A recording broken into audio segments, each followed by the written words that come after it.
And we return again to the subject of Gog and Magog, but this time to a prophecy of Nabi Muhammad ﷺ, which links Gog and Magog with the Hajj. Here are his words. لَتُحَجَّنَّ الْبَيْتِ. The people will continue to perform the Hajj to the house of Allah. وَلَيُؤْتَمَرَنَّ.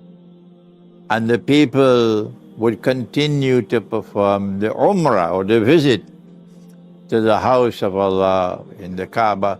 بَعْدَ خُرُوجِ يَأْجُوجَ مَأْجُوجَ. Even after Gog and Magog are released. This will continue even after Gog and Magog are released. The Hajj and the Umrah will continue. But then he went on to say, لا تقوم الساعة حتى لا يحج. That the last hour will not come until the Hajj has been abandoned. That the abandonment of the Hajj will come before the end of the world. And whenever the abandonment of the Hajj takes place, then these nutcrackers cannot deny anymore that Gog and Magog are being released. When will the Hajj be abandoned? I have, right here in this hall, 20-something years ago, I lectured on this subject. And I thought at that time maybe it would be a virus. And, and they will use the virus as an excuse for suspending the Hajj. And after the Hajj is suspended for a few years, it will be abandoned. I am not withdrawing that possibility. That's still there. But now I'm thinking of something else. That if Israel continues with this like a mad dog, continues to the genocide of the Palestinian people in Gaza, which is what they're moving to. Not even a Security Council resolution will stop Israel. Israel says, we are ruling the world today, not you anymore. That's what Israel is saying. Of course, Israel is not yet ruling the world. That will come after the Great War, I believe. But Allah knows best. So what is going to be the consequences if the genocide of the people of Gaza were to continue? And the Gaza is destroyed completely and hundreds of thousands of people dying. So I ask you, because Allah will take me away one day and you're the ones who are going to remain and you have to think. I hope I leave behind me thinkers, mufakkirun. I'll be proud of you when you're thinkers. So you must anticipate. What will be the consequences for Saudi Arabia, which has consistently betrayed the ummah? 25 years ago I said that Saudi Arabia is a sister of Israel. I was wrong. 25 years ago, they were only cousins. Now they are sisters. Yes. And one of the reasons why the Islamic resistance had to launch this attack that they did in October, they did it to prevent Saudi Arabia from making a deal with Israel, to give recognition to Israel. That's why they did it. And they succeeded. Because the Saudis were traitors, betraying the oath of Islam. That's what they are. From day one, the Saudi regime was black, except Malik Faisal, rahimahullah, except King Faisal. We pray for Allah's mercy on his soul. But the rest were traitors. And now you have this Ahmad bin Salman, who is putting aside everything to say, I'm in charge now, and I've refashioned Saudi Arabia to be really Salman Arabia. It's no longer Saudi Arabia now. It is the kingdom of Salman Arabia now. So this is going to create a problem. If Netanyahu continues with his slaughter in Gaza, what's going to happen when the Hajj takes place? The answer is, there is a possibility. I hope I'm wrong. There is a possibility, if there is massacre, if there's slaughter, astonishing slaughter of the people of Gaza, that the Saudis are going to become so scared, terrified of the anger in the world of Islam against them, that they can suspend the Hajj. If they suspend the Hajj, and if it then keep on being suspended year after year, and the Great War takes place, then I say to you, my students who are thinking, not the sheep and the cattle and the goats and camels, forget them, that then the Hajj will be abandoned. This could be an explanation of the Hadith. But when the Hajj is abandoned, then you can no longer say Gog and Magog have not been released.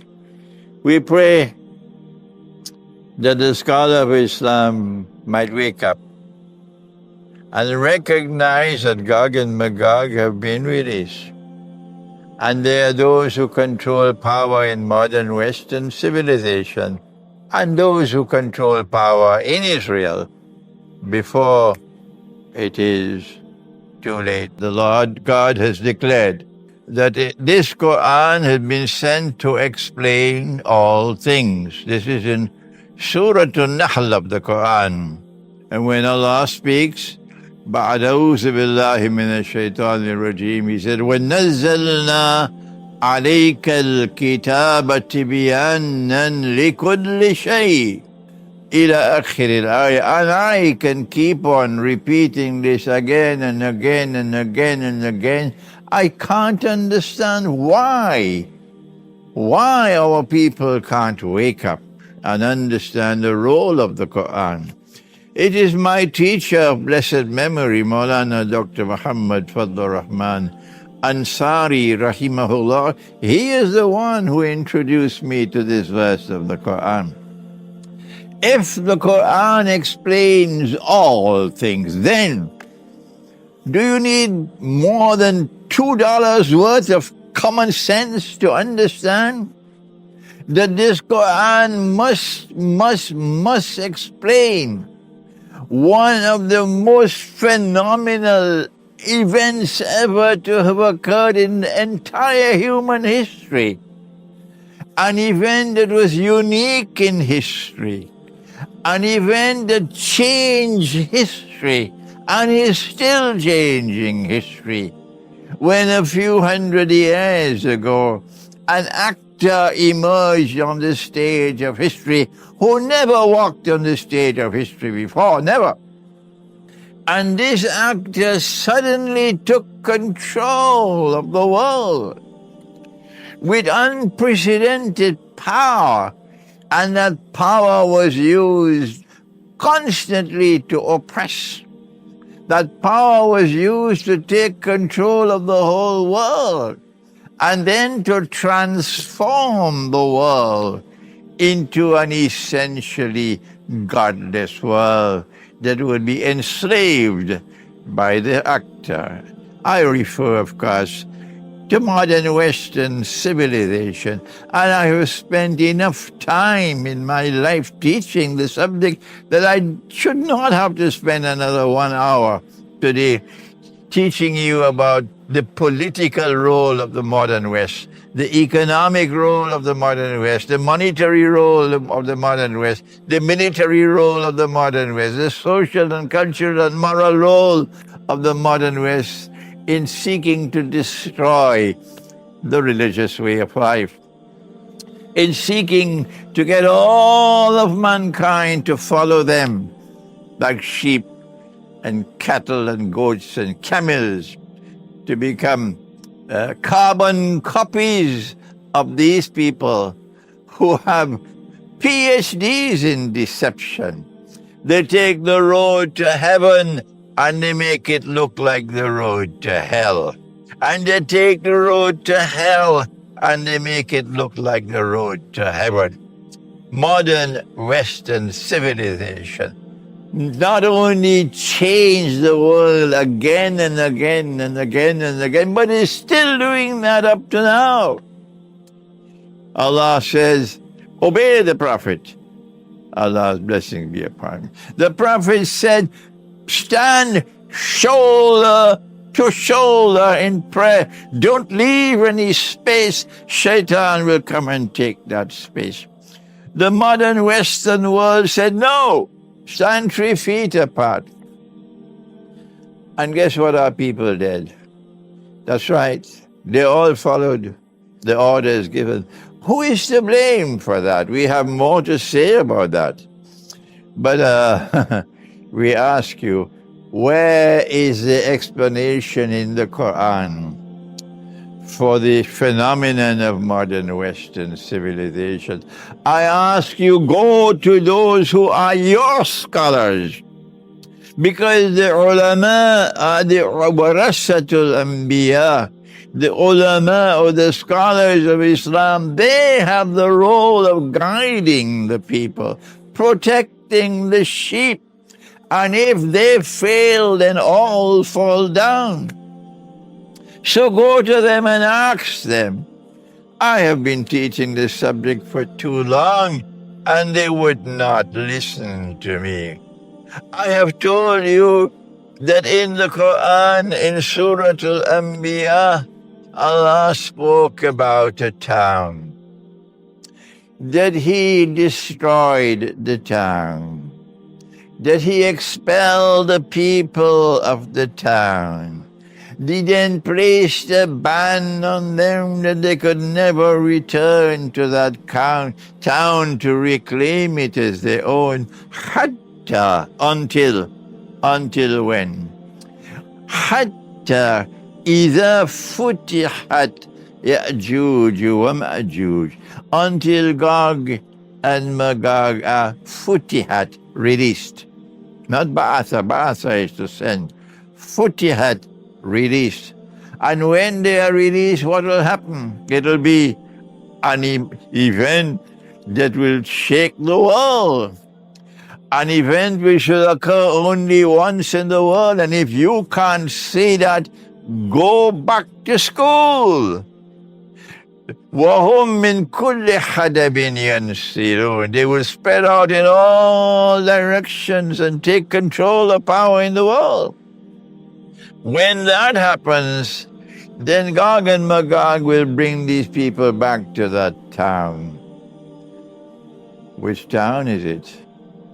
Which town is it? Are you going to be faithful to the Quran? Are you going to think? Or are you going to be a slave of tafsir? Is the Quran not supposed to sit in judgment over Hadith? Is the Quran not supposed to sit in judgment over tafsir? Is absolute truth not in the Quran? Why should I have to be teaching and teaching and teaching, and yet you would not listen to me? Why? Which town is it? Did our Prophet not say, Allah's blessings be upon him, that Gog and Magog are going to be destroyed by Allah in Jerusalem? Why can't you see that this fantastic event of the Jews being expelled from Jerusalem and living in exile for 2,000 years, and then mysteriously being brought back to Jerusalem after 2,000 years, that this is the explanation in the Quran. It was modern Western civilization which brought them there. And therefore modern Western civilization is the civilization of Gog and Magog. Except for those within the West who can recognize the deception of the West, and recognize the oppression of the West, and recognize the decadence of the West. Say, we don't want a part of that. and they withdraw. They are not Gog and Magog. This is all I have to say today, but you can feel my frustration. You can hear my frustration. And if you could look in my eyes, you'll see the tears of my frustration. That all my life I'm teaching and teaching and teaching, and yet they would not listen to me. May Allah open their eyes before it is too late. Thank you. Wassalamu alaikum wa rahmatullahi wa barakatuh.